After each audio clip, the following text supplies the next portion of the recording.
Good morning and welcome back to my channel. আমি ঋতুপর্ণা আর আপনারা দেখছেন ট্রাভেল থ্রু মাই lens. আমরা আজকে 22 তারিখ আর ব্রেকফাস্ট টেবিল থেকেই আজকের ব্লগটা স্টার্ট করছি। এখানে ব্রেকফাস্টটা সেরে আমরা বেরিয়ে যাব আগ্রা ফোর্টের উদ্দেশ্যে। আগ্রা ফোর্টটা ঘুরে দেখব, তার সাথে সাথে আপনাদের সাথেও শেয়ার করব।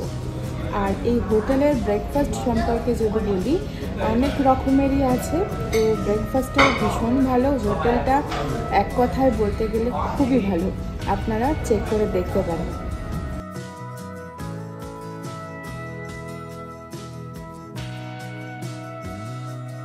এই হোটেল থেকে আগ্রা ফোর্টের দূরত্ব 1.5 কিলোমিটার।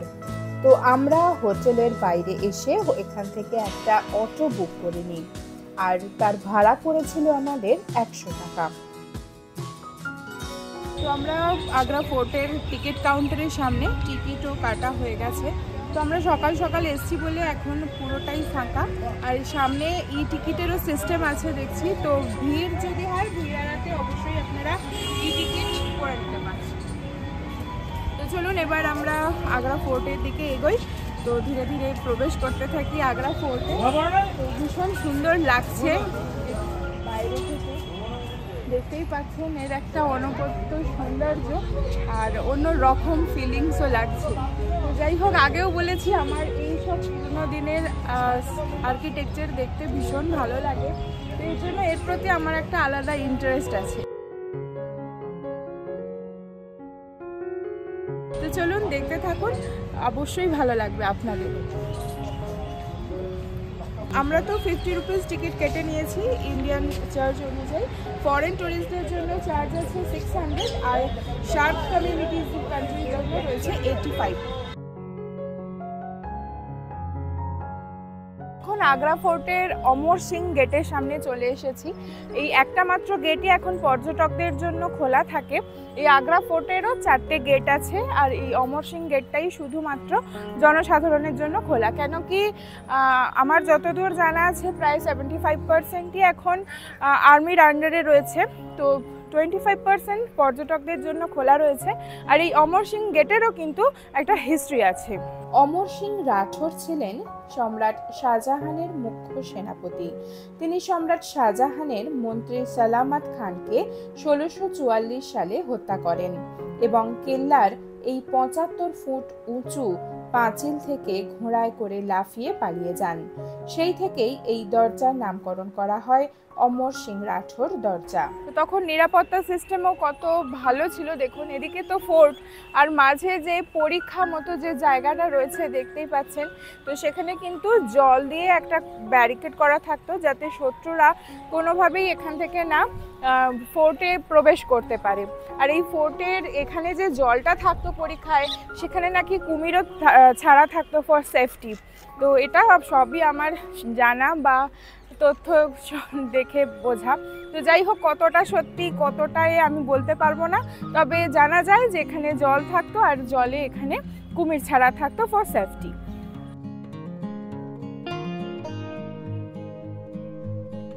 তো আমরা গেট থেকে ঢুকে গেছি, আর গেটের পেছনটা ঠিক এরকম, আর ভিতরের দিকে দেখুন নহবতখানা করা রয়েছে, যেখানে রাজারা যখন প্রবেশ করতো ঘোড়া করে বা হাতি করে তাদের ওয়েলকাম করার জন্য।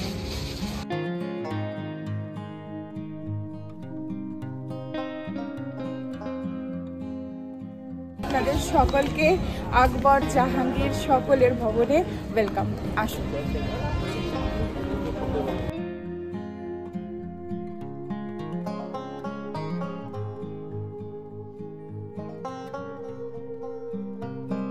তো আমরা এখন ঢুকে পড়েছি মুঘলদের সাম্রাজ্যের ভিতরে। তো বেশ কয়েকশো বছর পিছিয়ে গেলে সত্যি ফিলিংসটা অন্যরকম হবে। সামনেই দেখতে পাচ্ছেন এখানে নানান রকম কারুকার্য আছে, জানি না ক্যামেরায় কতটা বোঝানো যাচ্ছে। তো এত বছরের পুরনো, এখনও সংরক্ষণ তো মানে সেরকমভাবে হয়নি, কিছু কিছু দেখছি এখন নষ্ট হয়ে গেছে, তবুও যেগুলো আছে ভীষণ সুন্দর লাগছে। আর নিচে দেখুন রাস্তাটা কীরকম একটা স্লোপের মতো করা রয়েছে, আর স্লোপের মধ্যেও এরকম প্যানেল করা রয়েছে। এগুলো কিন্তু কোনো ডিজাইন নয়, কেন কি যখন সম্রাটরা ঢুকতেন এখান দিয়ে হাতি বা ঘোড়া করে, হাতি বা ঘোড়া যাতে না স্লোপে স্কিড করে যায়, তার জন্য কিন্তু এরকম খাঁজ খাঁজ করে করা রয়েছে যাতে না পিছলে যায়।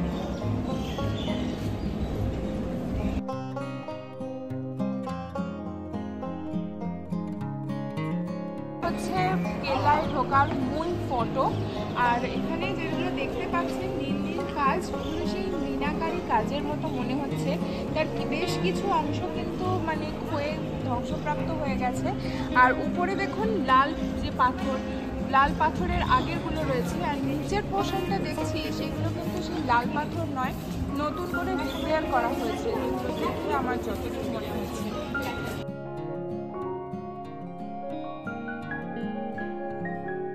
আর পিছনের দিকটা হচ্ছে এটা, পিছনেও কিন্তু আর এই যে করা রয়েছে নহবতখানার মতো, সেখান থেকে কিন্তু সম্রাটরা যখন ঢুকতেন ওখান থেকে কিন্তু ফুল ছড়িয়ে যেমন ওয়েলকাম করা হয়, সেটাই মনে হচ্ছে ওখান থেকে কিন্তু তাদের ওয়েলকাম করা হতো।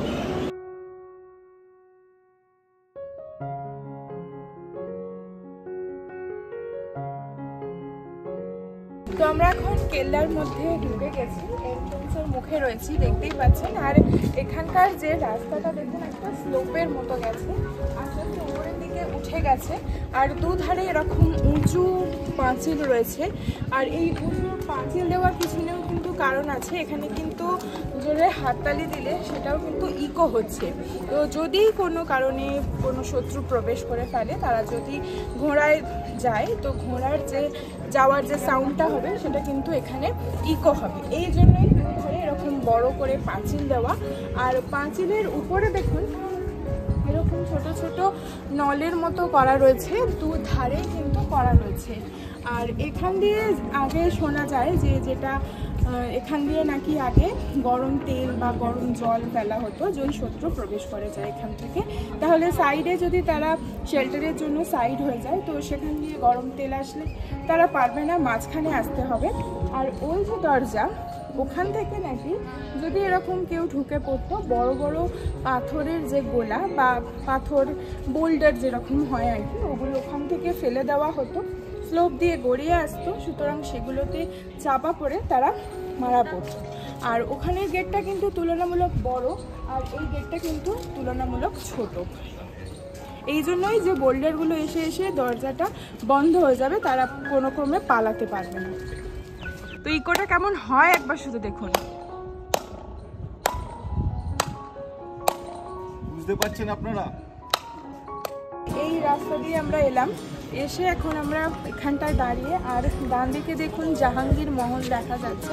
তো এখানে আগে যাব, এগুলো ঘুরে দেখি, তারপরে এইদিকে আমরা যাব। আসুন। আর এই পেছনে যেগুলো দেখা যাচ্ছে ফোর্টের বাইরে যেগুলো ছিল তার পিছনটা হচ্ছে এটা। আর এখানে দেখুন এখান থেকে বোঝা যাচ্ছে যে কত নিশ্চিদ্র পাহারা যাকে বলে, প্রত্যেকটা জায়গায় কিন্তু প্রহরী ওখান থেকে পাহারা দিত।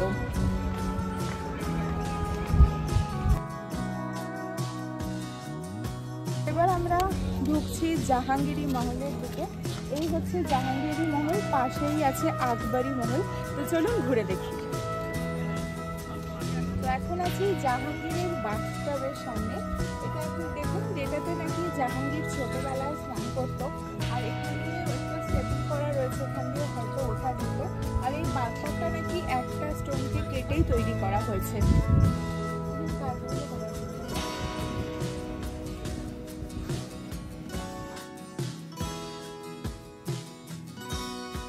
এটা আগে নাকি আকবরী মহলের মধ্যে ছিল। ভরতপুরের রাজা যখন আক্রমণ করেন তখন আকবরী মহল ভেঙে যায়, ধ্বংস করে দেয়, তখন থেকে এই বাথটবটা এই জাহাঙ্গীর মহলের সামনেই রাখা রয়েছে।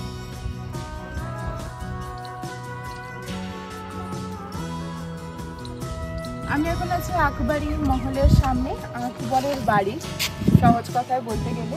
তো চলুন, এখানে তো কিছুই নেই, তবু ভিতরটা ঢুকে দেখি। ওদিকে হাফ রয়েছে, এদিকে দেখলেও বুঝতে পারবেন যে এদিকে হাফ ধ্বংসপ্রাপ্ত হয়ে রয়েছে। আর পিছনে মনে হচ্ছে যমুনা নদী, ভীষণ হাওয়া আসছে। তো চলুন ওটাও দেখব। আর এই যে বাড়ির যে স্ট্রাকচার, মানে বাড়িগুলোর ভিতরে কিন্তু ইটের এরকম গাঁথনি ছিল, মানে এখনও আছে, ছিল না। আর তার বাইরে কিন্তু এরকম লাল বেলে পাথর দিয়ে গাঁথা রয়েছে, যার জন্য মহলগুলো পুরো লাল দেখাচ্ছে। চলুন।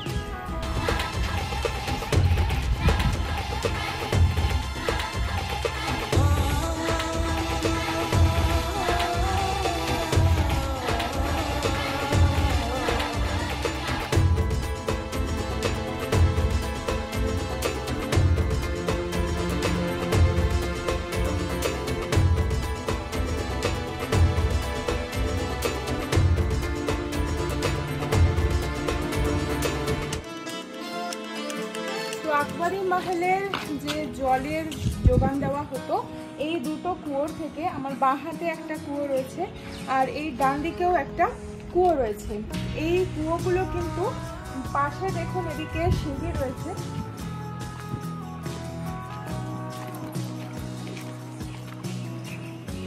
এই যে সিঁড়ি রয়েছে এই সিঁড়িগুলো দিয়ে নিচে যাওয়া যেত। যে লেভেল পর্যন্ত জল আছে, প্রত্যেকটা স্তরে স্তরে ঘর আছে, ওই ঘর থেকে গিয়ে তখন জল তোলা হতো। ওপর থেকে তোলার সেরকম কোনো সিস্টেম ছিল না। আর এখন এই সিঁড়িগুলো বন্ধ করা রয়েছে, নিচে যাওয়া যায় না। আর ওই যে দূরে যেটা দেখছেন এই অংশটা, যখন ওখানে জলের লেভেল থাকতো ওখান থেকে জল নিত, হয়তো যখন জল নেমে যেত এর তলায় হয়তো আরো এরকম স্টেপ রয়েছে। তো আমরা এখন আছি আকবরী মহলের বেডরুম কিনা জানি না, তবে আমার যা মনে হচ্ছে পজিশনের যা বেডরুমের মধ্যেই দাঁড়িয়ে রয়েছে আকবরের। আর পেছনে দেখুন অ্যাটাচড ব্যালকনি ছিল, আর এখানে কি হাওয়া, এখান থেকে সোজা তাজ দেখা যাচ্ছে। এই হচ্ছে বারান্দা আর এই হচ্ছে রুম। সেই দেখেই আমি আপনাদের বলছি যে এটা কোনো বেডরুম ছিল হয়তো।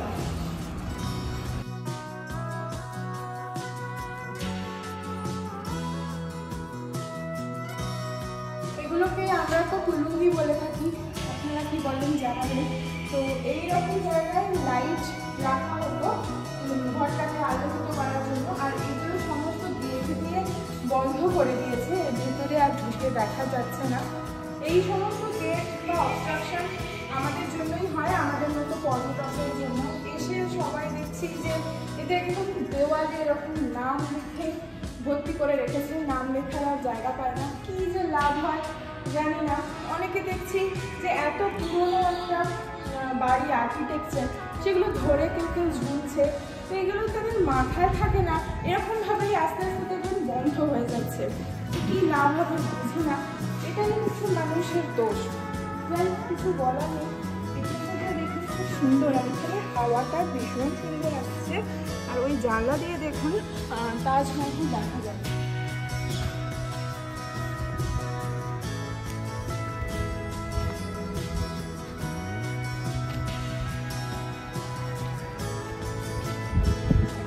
যমুনা নদীর হাওয়া বয়ে আসছে আর ওই দূরে তাজমহল।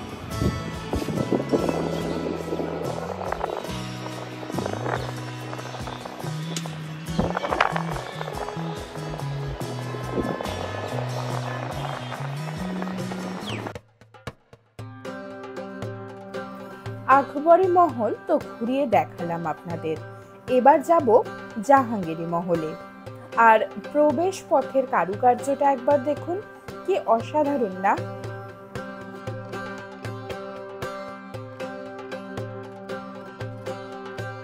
তো আমি এখন আছি জাহাঙ্গীর মহলের নহবতখানায়। ঢুকেই এখানকার স্পেস আছে নহবতখানা, যেখানে রাজাদের ওয়েলকাম করা হতো। এবার যাবো ভিতরে।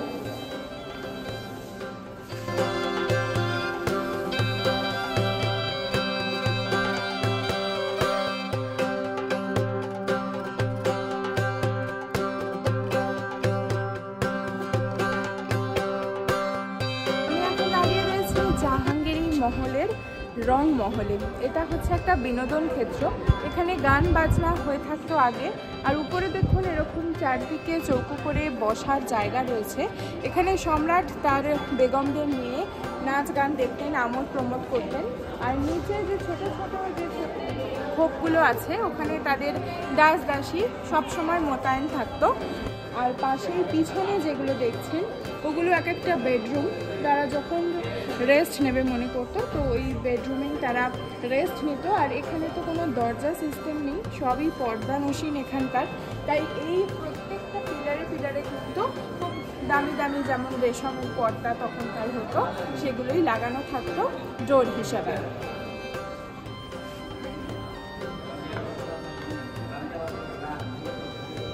জাহাঙ্গীরি ভবনের দেওয়াল এগুলো দেখুন কত সুন্দর কাজ, আর এখনো এগুলো পুরো অটুট রয়েছে, ভীষণ সুন্দর কারুকার্য নকশা। বেশ কিছু জায়গায় দেখলাম একদম নষ্ট হয়ে গেছে, আর এগুলো তো একদম অ্যাজ ইট ইজ রয়েছে মনে হচ্ছে এখনো। তো আমাদের উচিত যে এগুলোকে সংরক্ষণ করা। এগুলো তো আর্কিওলজিক্যাল সার্ভে অফ ইন্ডিয়ার অধীনে রয়েছে। যদি এগুলোকে ভালো করে সংরক্ষণ করা হয়, তবে এগুলো আমাদের পরবর্তী জেনারেশন যারা যদি ক্ষয় পেয়ে যায়, যা পাবলিকের অবস্থা দেখছি, তো তারা তো কিছুই বুঝতে পারবে না।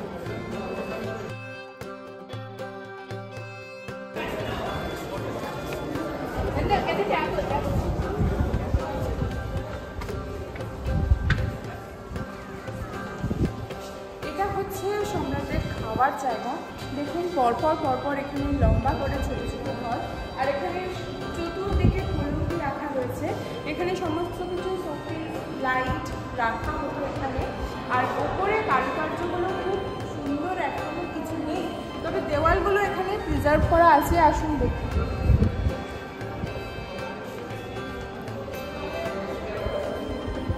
প্রতিটা দেওয়ালেই তার মানে এরকম সুন্দর কারুকার্য করা ছিল। দেখুন এখানটাই রয়েছে বলে এখানটা কাঁচ দিয়ে একটা শোকেস করে রাখা রয়েছে, সামনেও করা রয়েছে।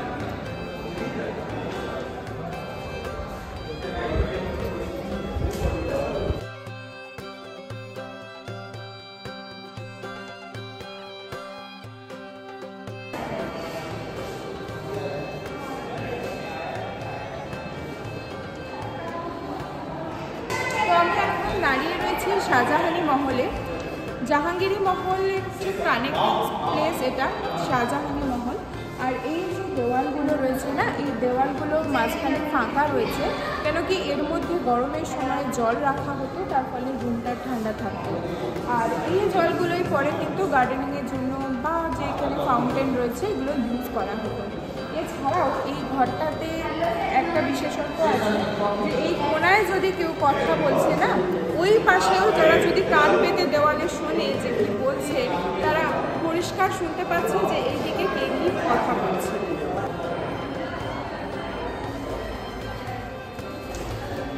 শাহজাহানি মহলের যে হাওয়া মহল এখানে দাঁড়িয়ে রয়েছে। এখানে সম্রাট শাহজাহান, আর সামনে পুরো সুন্দর তাজের ভিউ দেখা যাচ্ছে। এখান থেকে দেখা যাচ্ছে না, কেন কি এটাও এখন বন্ধ করে দিয়েছে গেট দিয়ে। জাহাঙ্গীরি মহলের হাওয়া মহলে দাঁড়িয়ে রয়েছি, আর এখান থেকে দেখুন সুন্দর তাজমহলও কিন্তু দেখা যাচ্ছে। তো আমরা এখন এখান থেকে বেরিয়ে যাচ্ছি। সামনেই দেখা যাচ্ছে শাহজাহানের 2 মেয়ের প্যালেস রয়েছে। আসুন ওখানে দেখুন।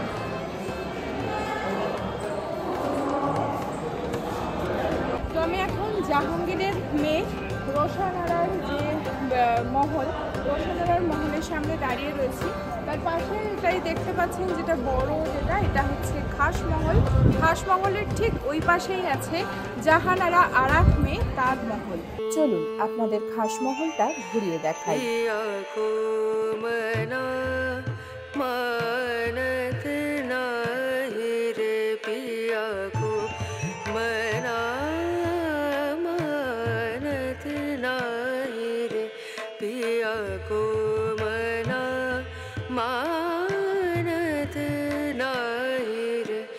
बेनती करते मैं तो हार गई रे, बेनती करते मैं तो हार गई रे।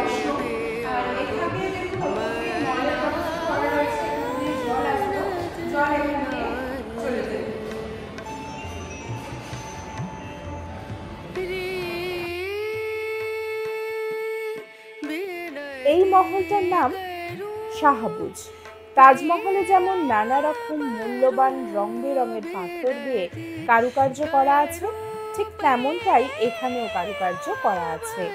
জাহানারা মহলের পাশে এই যে জায়গা দেখতে পাচ্ছেন, এখানেই কিন্তু শাহজাহান তার জীবদ্দশার শেষ 8 বছর কাটান। এখানেই তাকে বন্দি করে রাখা হয় এবং তার মৃত্যুর পর পিছনেই যেহেতু যমুনা খুব কাছে ছিল তখন, এখান থেকেই তার মরদেহ নৌকা করে নিয়ে যাওয়া হয়েছিল তাজমহলে এবং সেখানেই তাকে সমাধিস্থ করা হয়।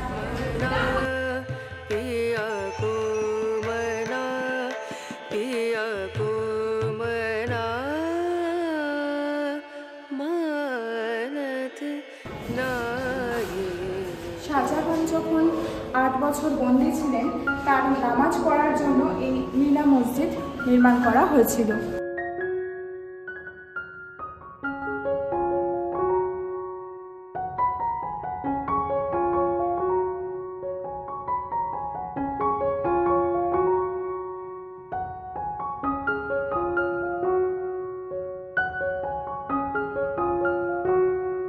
তো আমি এখন দাঁড়িয়ে রয়েছি দিওয়ানি খাসের সামনে।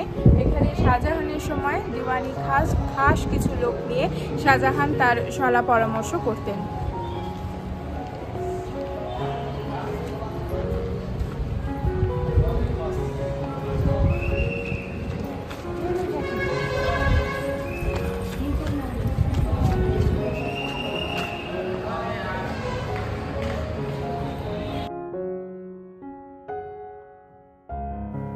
এই দিওয়ানি খাসের নিচেই রয়েছে মিনা বাজার।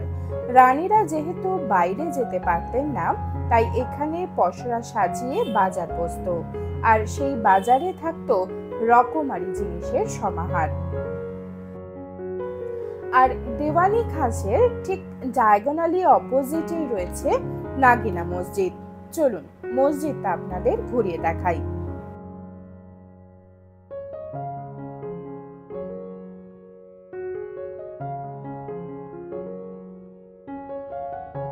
তো আমি এখন দাঁড়িয়ে রয়েছি নাগিনা মসজিদের সামনে, যেটা সম্রাট শাহজাহান নির্মাণ করেছিলেন 1635 সালে তার রানীদের জন্য এবং রানীদের যে সমস্ত দাসী ছিল তাদের জন্য। এটা শুধু ইউজ করত মহিলারাই।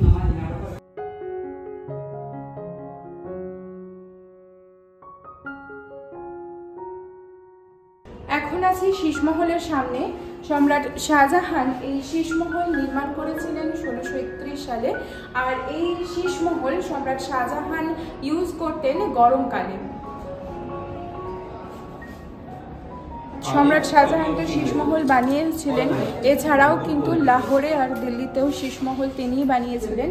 আর এই তিনটের মধ্যে এইটাই হচ্ছে ফাইনেস্ট ওয়ার্ক এই শীষমহলটার।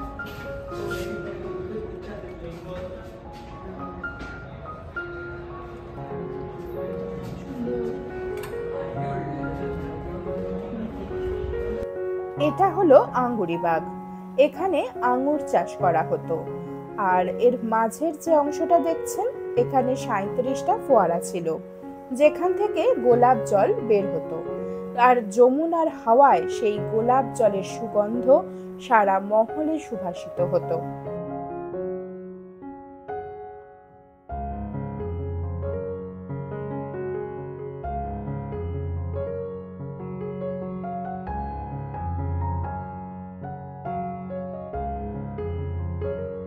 শাহজাহানি মহল থেকে আমরা এখন বেরিয়ে এসেছি। আমার বাঁদিকে যেটা দেখছেন, যে এখনই ওখান থেকেই এলাম দেওয়ানি আম, যেটা আম জনতার বিচার সভা হতো। আর পিছনে দেখতে পাচ্ছেন শাহজাহানের মতি মসজিদ, যেটা এখন বন্ধ করা রয়েছে, ঢুকতে দেওয়া হয় না। তো এখানে আর কিছু দেখার নেই, এবার এখান থেকে আমরা বেরিয়ে যাব।